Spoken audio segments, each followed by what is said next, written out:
चिंदरगावच्या आई भगवती माऊलीची यात्रा म्हणजेच मार्गशीर्ष पौर्णिमा. भगवती देवीचं सजलेलं ते रूप सातेरी, रवळनाथ, रामेश्वर मंदिरातून माऊलीच्या मंदिराकडे ढोल ताशांच्या गर्जनेत, शंख ध्वनीच्या आवाजात वाजत गाजत येणारी देवांची तरंगस्वारी, देवस्वारी. सोबत 12-5 गावकरी आणि रयत रेंबावळ.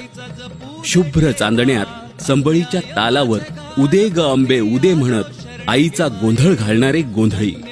त्या गोंधळाच्या तालावर दिंड्याच्या काठीला दिवट्या पेटवत नाचणारे गावकरी. ब्राह्मण पुराण कीर्तन वाचताना रंगून जाणारे भाविक. माऊलीची ओटी भरायला येणाऱ्या माहेरवाशिनी.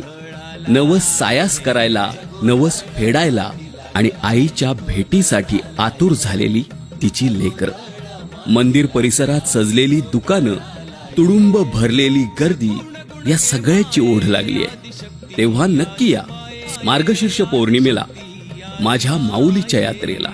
तुझा गोंधळ मांडीला ग आई गोंधळाला ये, तुझा गोंधळ मांडीला ग आई गोंधळाला ये, तुझा गोंधळ मांडीला ग आई गोंधळाला ये.